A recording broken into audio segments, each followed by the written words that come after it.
The Square Ball Podcast. Hello there, welcome to the show. This is the West Stand, coming towards the end of its debut season, which is exciting as the season rattles round to a climax. You'll find it normally Monday and Friday. We've got Easter coming up, so we will be moving things around, but watch this space and all that. You'll find it on YouTube and in your podcast app. Guests from across the world of Leeds United. Dan Moylan with you. Hello, here's Michael. Now then. NordVPN, those guys. Yeah, they're still going out. They're still going, sponsoring this shambles. I've heard they're going strong. They're going fast. That's what I heard. They're going fast. They're going on 10 devices. Yeah. They're going to keep you safe on public Wi-Fi. They're so confident in their offer, their proposition, that they will offer you a 30-day money-back guarantee. That's tremendous, isn't it? Isn't it just? That'll see you through to the end of the season. Where can I find this information, you're asking? Well, there's a link in the episode description box, isn't there? Oh, good. Good, well done. Yes, and stuff about public Wi-Fi networks. We've done that. Yeah, I mentioned that, yeah. Good, thank you. Yeah. Geo-locked. Stuff. Watching stuff. You want to watch stuff that you're not supposed to watch in your country, but you want to do that anyway. Yeah. Do that. Not illegal. No. Probably. NordVPN.com/TSB. Link is in the episode description box. Our guest for today is Beren Cross from The Athletic. Beren, hello, welcome. Hello. Do you got people can work out that we're recording this on Saturday? I think so. Yeah, it's all a bit giddy, isn't it? Yeah.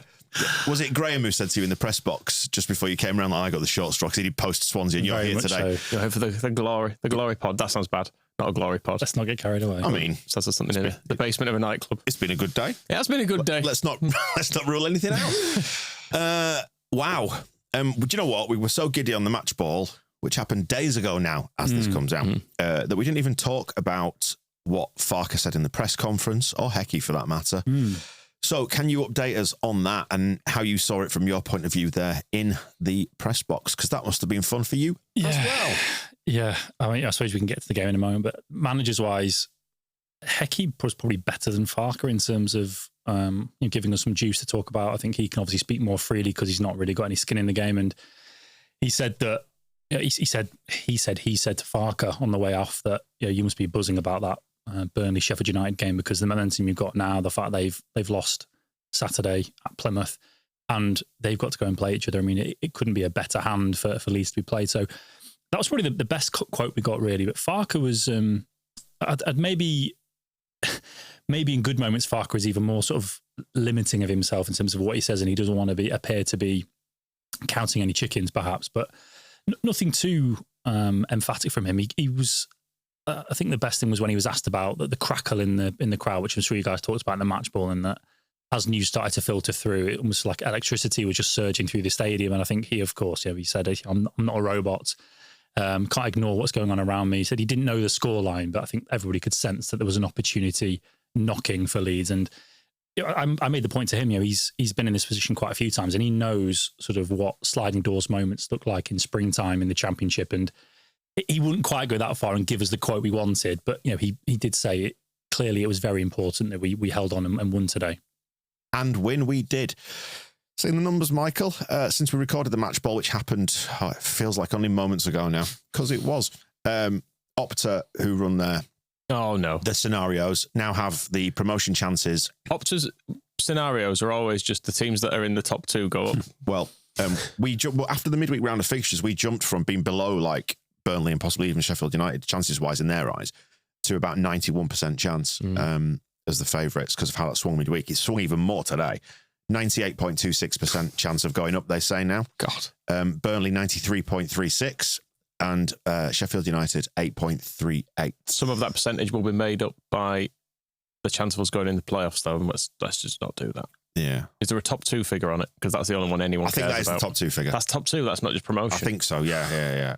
Wow. So is it done then, Baron? I mean, we've been here before, haven't we? We got very, very giddy after the Sunderland and Sheffield United wins, and I'd imagine the probability then was quite high. But I think the crucial thing now is running out of points, aren't we? I mean, we are running out of margins for error. So I just said to you guys off mic, I wasn't even aware that Plymouth had equalised. So the first I'd seen of it was they were winning 2-1, and I just can't believe that they've gone and lost 3 on the bounce, 2 of which were away to newly promoted sides. Yeah. And it looks every inch an implosion. I mean, Leeds fans know an implosion when they see it, don't they? And the way Wilders then reacted after full time, I think, says it all about the wheels coming off. They will, of course, to look at that game at Burnley as a massive chance for them because they can cut that gap to 2 points to Burnley in one fell swoop. But Leeds it's entirely in their own hands. It does feel like they took a massive step forward, doesn't it? Today / on Saturday. The fixtures look quite appetising. I mean, just said that Blades have gone to Oxford and lost, so we know that won't be easy. But it just feels like momentum is there now, and the team's in a really, really good place. And you can't throw it away from this point, surely. The Sheffield United results are so strange. Yeah. I genuinely don't think a single person could have even imagined they'd lose all three of these. You dream about it. Before these games happened, though, if you'd have said Sheffield United are going to take 5 points from those undefeated, but they take 5 points, you'd have absolutely taken it, wouldn't you? You'd have been like, that'd be great for us. Yeah. It's drop points. It gives us a chance. It's unbelievable the way it's gone there. Yeah. You asked me on the match ball, actually, have they done 3 defeats on the spin this season? No, they haven't.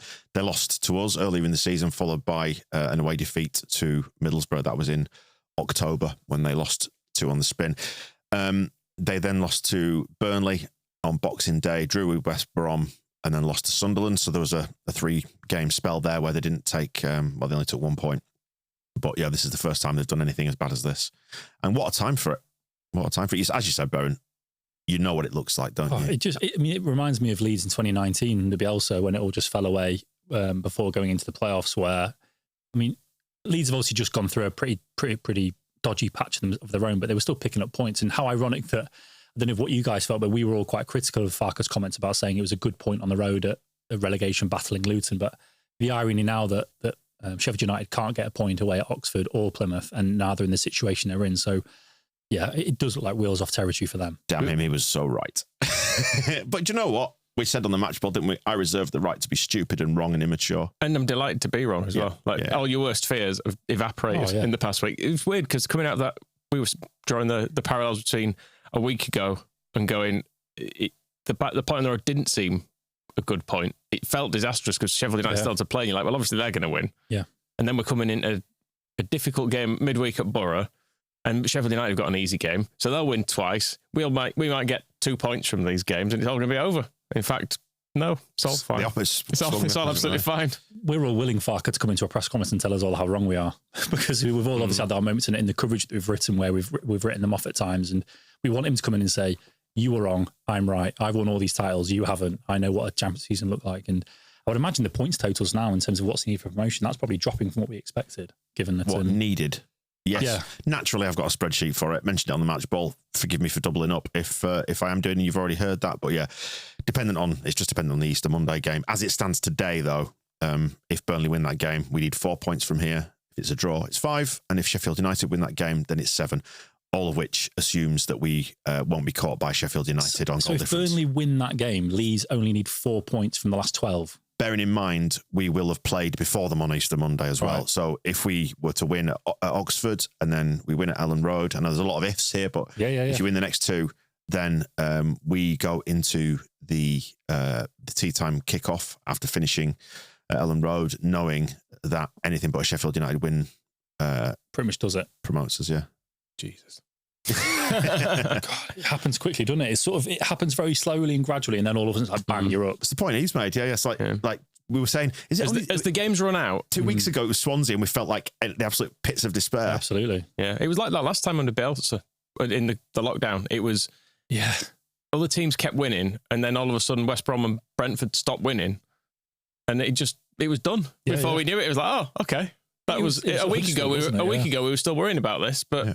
It's fine, actually. We've done it by miles. Yeah. And then we ended up winning the league by 10 points. Yeah. Which seems probably unlikely this time, given how Burnley are on a great run as well. But, if it's first or second, but the other side sort of doesn't matter. The other side to it is that if we do maintain our form and then Burnley do beat Sheffield United on Easter Monday, you're suddenly into an 8-point gap territory there. So it'll end up, potentially, if you do all those things, if, it'll look more comfortable. But, one thing at a time. And the next thing is Oxford, who, did they win today, Oxford? I think they did at Sheffield Wednesday, didn't they? Which gives them a little bit more leeway in terms of comfort. Again, have a week off. Exactly. But we've spoken about how you start to construct narratives around what you need to happen and what you want to happen. And of course, we've just had basically a dream scenario where Sheffield United are concerned. So it is possible. But yeah, so Oxford are on 48 points. which is now 6 points clear of Cardiff, who chucked in a late goal against them by, is it Stoke they were playing at home? Yeah, they were, so they lost to a late goal, which now opens that gap up to 6 points. So, yeah. And they're at Bramall Lane on Friday, aren't they? Cardiff are at Bramall Lane, aren't they? So both Oxford and Stoke can afford a week off. Cardiff need to really try. Yeah, that's what I'm taking from this. It's interesting though the way it's gone for Sheffield United, and I've just checked watched the video again. The Evening Post have described them as ugly scenes. I love that sort of stuff. I've got to be honest. Yeah. Everyone loves that sort of stuff. Come on, you don't need to pretend. Unless you're a Sheffield United fan, in which case you don't want to see your manager scrapping with the opposition. Well, maybe not, but for everybody else, it's great fun.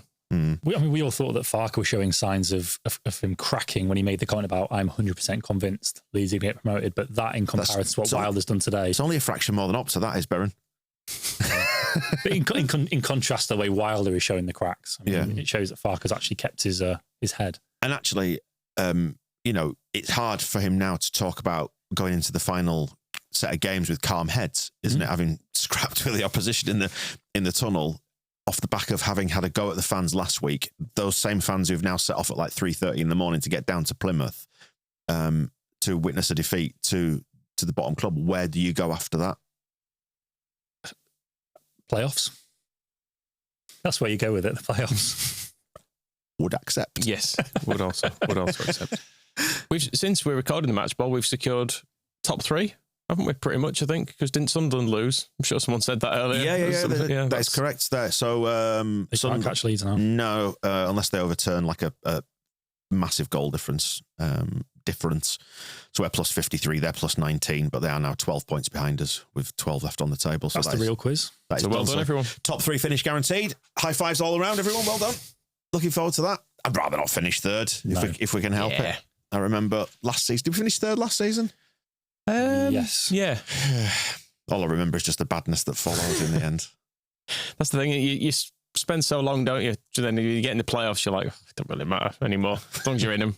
That's what Sunderland must feel, isn't it? Sunderland have completely chucked it in. They're going into the playoffs completely the wrong place. They've kind of known they were in the playoffs for basically since we beat them. They've been a bit too far off to make a push and too comfortable to drop out. Yeah, it's a slightly strange position to be in, isn't it? That no one behind them is going to catch them. They're not going to catch whoever's in front. You're just there bobbing along in fourth for a couple of months. And if Sheffield were going to keep folding, I mean, whoever finishes 5th and 6th might actually fancy the chances. I mean, if they get on a run, if it's a Coventry or did Bristol dig out a draw or a win today? It was 1-1 at QPR, Bristol City. Like Millwall are flying all of a sudden, aren't they? As well?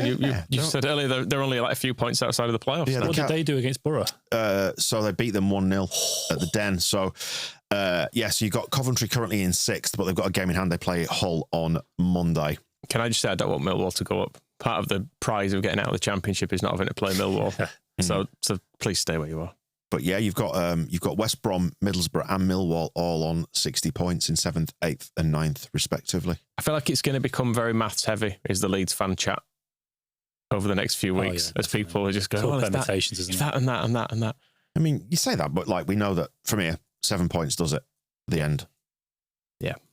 And let's just get them as quickly as possible. Yeah, so just win your games, then it removes anything else, any other factors being put into the equation, doesn't it? When would you guys like to do it? Ellen Road, Easter Monday. Yep. So is there a way in which you could win against Stoke at home and know you're up before the Burnley game? Well, Sheffield United. Would you have to wait for them to play? If Sheffield United drop points against Cardiff, which is probably unlikely at home, then beating Oxford and beating Stoke, because you wouldn't want to do it sort of after the Stoke game's finished and you're waiting for them to finish at Turf Moor, because then it's kind of a bit delayed. But although though, if you win on Friday and then win again, you need 1 point then from your remaining fixtures. So that's almost like the Pablo moment. So you'd probably get a nice moment. I mean, again, it's all ifs and buts, and I think all we need to worry about is getting to Oxford. Were you worried? You sound like Farke. No, I'm sort of aware now. It's within touching distance, and today felt big.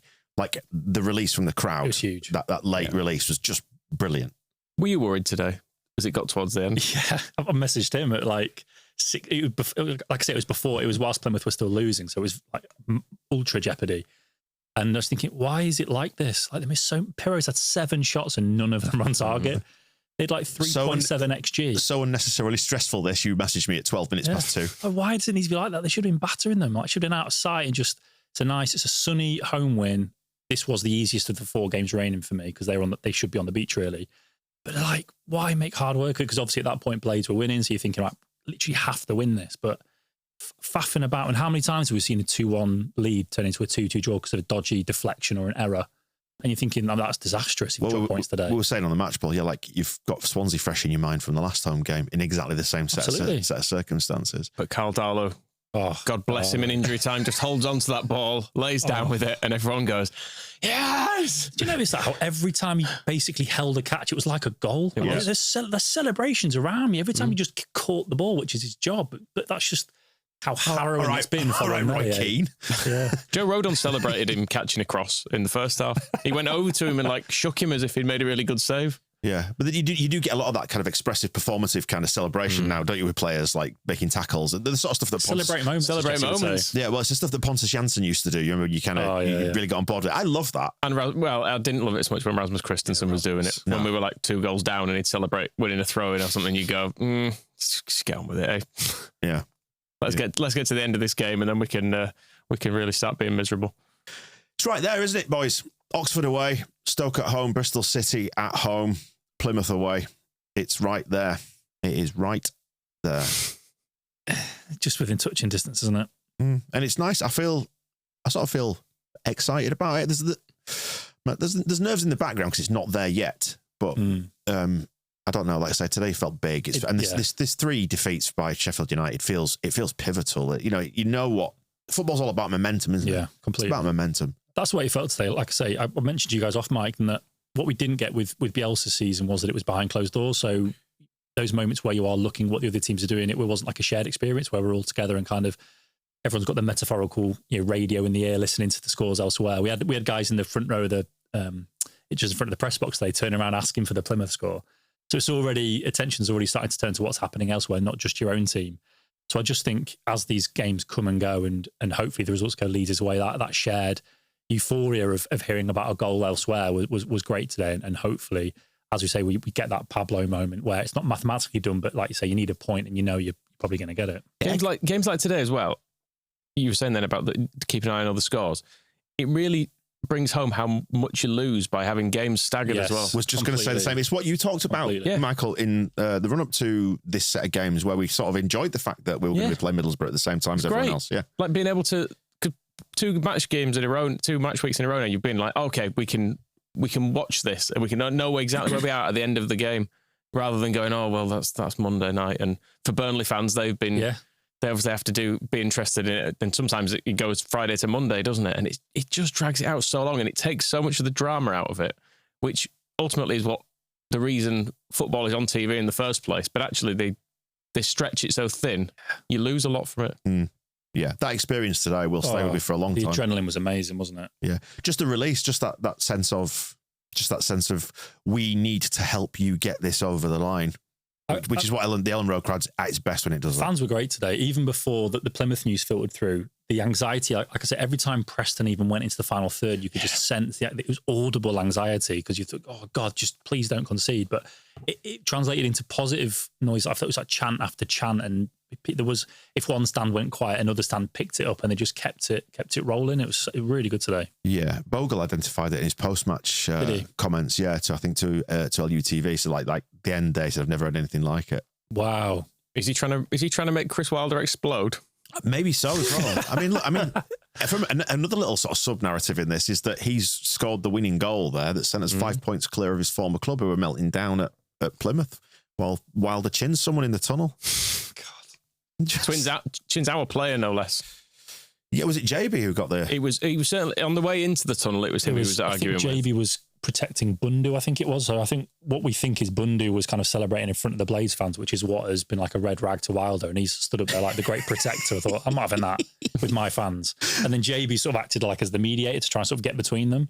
But then obviously they've gone into the tunnel and everyone just piled into each other. Right, it's fantastic. Turn it in the crowd. You're a disgrace. Andy's a disgrace. In fact, actually, you deserve each other. I mean, how bad does that look now? The fact he chose then to criticise his own fans, and it's just completely blown up for them. He's got nowhere to turn now. It's one of those things. It can be a turning point the other way, can't it? If things go differently, you'd be like, oh well, actually, he was right to have a bit of a hissy fit about that, and the fans did rally behind him and stuff. But then when the defeats start to rack up, kind of leaves you nowhere to go, doesn't it? Whereas Farke's been at points a bit frustratingly on the fence, annoyingly sensible. Yes, but he's given himself outs, hasn't he? It's the thing in being the way he is.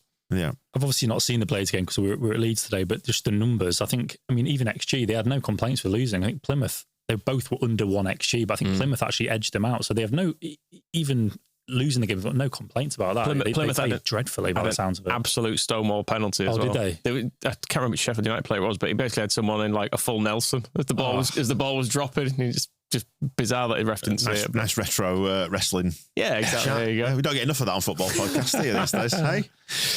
Just looking at it, the XG was 0.7 to 0.52. Yes, no complaints. The possession in that game was 70% Blades, 30% to Plymouth, and very few attacks from a Plymouth point of view. In fact, the winning goal is not even visible on the momentum graph. Wow, really, little tiny bee sting maybe, but yeah, funny old game, innit? Funny old game.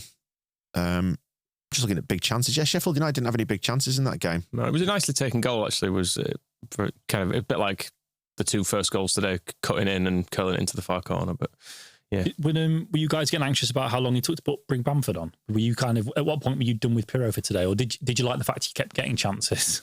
I thought he played better than he has for ages. Yeah. I thought he wasn't horrendous. I felt sorry for him actually. Yeah, because you can see he needs a goal and it just wouldn't quite click for him. Yeah. There were a couple he just dragged, weren't there, where he didn't get a clean connection. Yeah. He just put it kind of a foot or two wide. It's the one off the bar, isn't it? That you're like 3 yards out. You've got to bury that. And especially because Gilles Pirou likes to operate at his own pace. He's a very, and I know we kind of we laugh at him always looking absolutely baked and all that, but he's very composed in tight situations. And there was that one that he picked up in the, I want to say, is it first half, when he was in the area or the edge of the area, and he turned the man, just made himself, carved himself a yard. He'd done really well, just kept your head in a tight situation in the range that you like to shoot from. And then he just pulled it. He pulled it wide. You could see he was frustrated and kicking his heels a bit today. Yeah, the sub probably that was most needed. I thought Solomon looked really. He'd been brilliant, and then he got to about 70 minutes, and I thought he looks done here. Like he looked like he completely run himself into the ground. But he was getting so much joy as well, wasn't he? If you noticed, Preston were one of the few teams who've not doubled up on him in recent weeks. He kept getting isolated one-on-one with the fullback, and obviously it's easier to make things happen when that's the case when you're not getting double marked. I think he's quite possibly the best footballer we've got is Solomon, which would make sense given his kind of pedigree and the level he's played at before. But yeah, sometimes he just looks brilliant, and he was today. It's why it's been so frustrating the last few weeks, isn't it? Because we know he can play like that today, where it was so important he stepped up with James missing. It was so important that he was the guy and played that role today. He's brilliant. Where are you guys at with the Bamford narrative then? Are you fully on board with starting Paddy at Oxford? No, carry on doing it. Yeah, I think leave it as it is. Yeah. As often is the case with Farke, sometimes she makes changes a bit earlier, and also you're at the stage of a Bamford season where you don't want him to get injured, because he's useful off the bench, but he's incredibly injury prone. Yes. So you think if you can just keep eking a useful 20 minutes out of him in every game, he'll probably get a goal, and that might just be enough for it. And if Pirro plays like he did today, I've no real complaints. I think on another day he will score probably 2 of those. Yeah, absolutely. I think you're right. I think Farke will probably see it exactly the way you see it, in that you don't change it too much. Pirro can keep going as he is, gets a goal here or there, and it changes for him. And Bamford is still really useful off the bench for that half an hour, 20. It would be really hard, given that we've just won 2 on the spin, to make a case to Joel Pirro saying, listen, I'm going to rest you for this one. He's going to just want to get out there. They're all going to be chomping at the bit now to get this one over the line because they know it's within touch. Yeah, and there is a decent gap as well. If it's a midweek game, maybe you kind of start rotating things a little bit more, but there's a good gap, isn't there? Yeah, absolutely. So everyone can have a rest. And the end is nigh. A bit before we know it, won't Is it a couple of weeks, 3 weeks? The end is nigh, but in a good way. I was going to say, it's funny, how it feels now. I felt ever so tired in recent weeks, and do you know what? Not bothered. No, I just carry on. Let's have another midweek game. We were just saying in the press room just there, if they, I suppose we're hoping they're promoted before Plymouth, but let's say they win the title of Plymouth, let's just stay on the South Coast for the whole summer. Yeah. Just do a South Coast tour until August. Right. Went well last time. The Leeds United promotion. Things going well at the Athletic then? Well, I'm not paying for it, but I'm just suggesting it. Come on, we know you've got the house in Sandbanks now.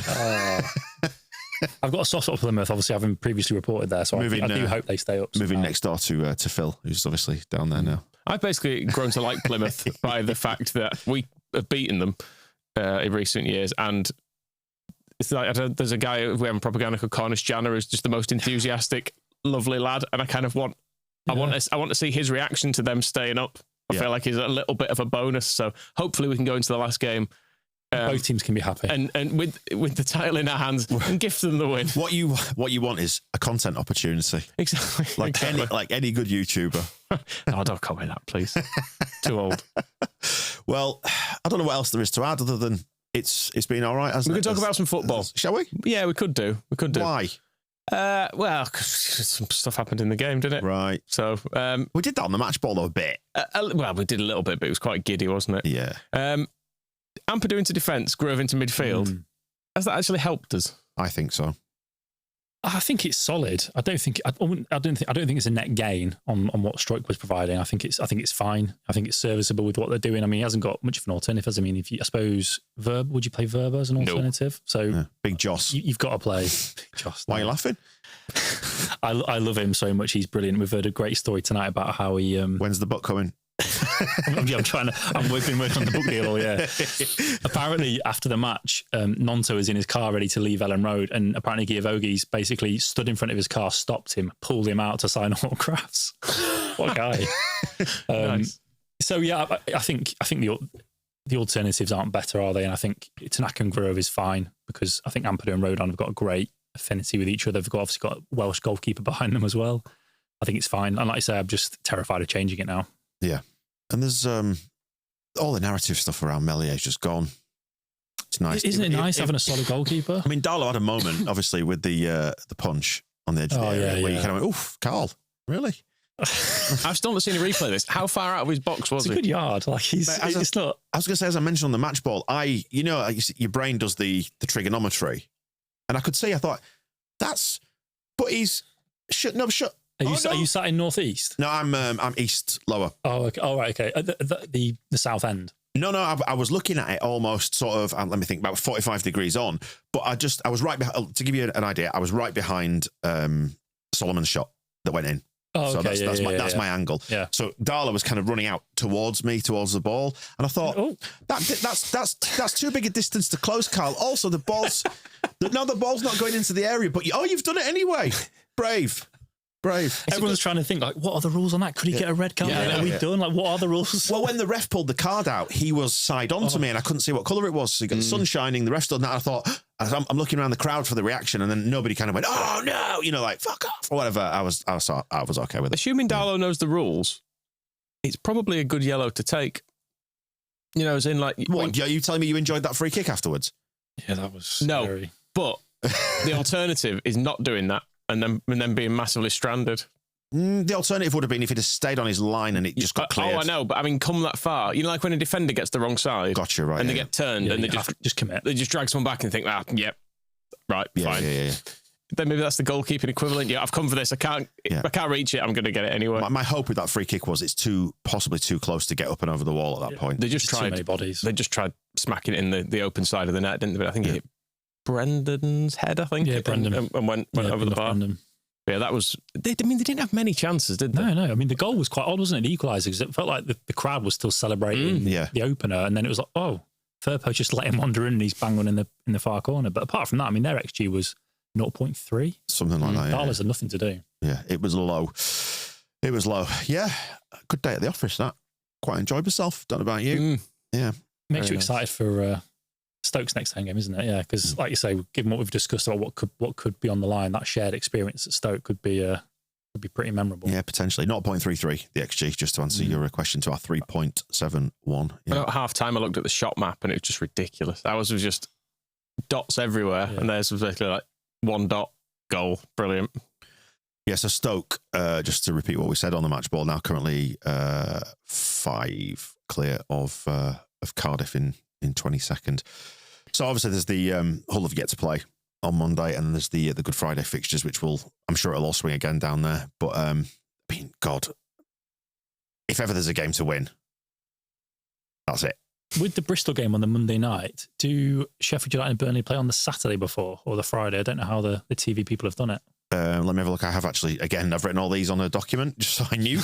It is right. So we have. If it goes that far, of course. We were very spitefully hoping for Portsmouth to get relegated as well for having the temerity to beat us earlier. We were like, they can go down. Right. So how dare they have beaten us? Friday, Burnley play first at Watford at 3:00, then Sheffield United at home to Cardiff at 5:30, then us away at Oxford at 8.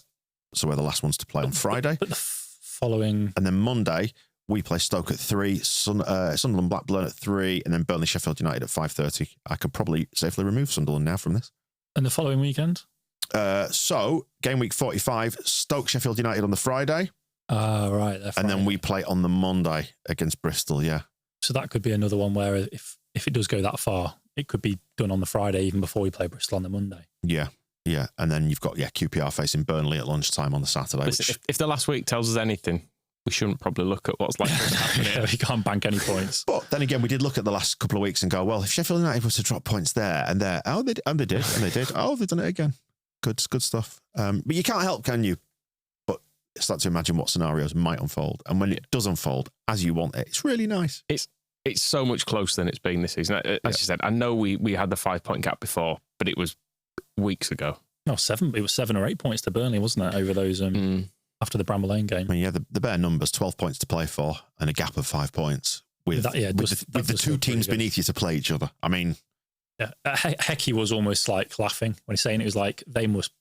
He said basically Farquhar and the Leeds fans must be cock a hoop that those two are playing each other. Yeah, I wonder if Heckingbottom wants Sheffield United to go up. I know, I was or whether thinking he's a bit wounded by it because Wilder kind of muscled in on that job a little bit, didn't he? Didn't he sort of go, I'd be all right, but better than him.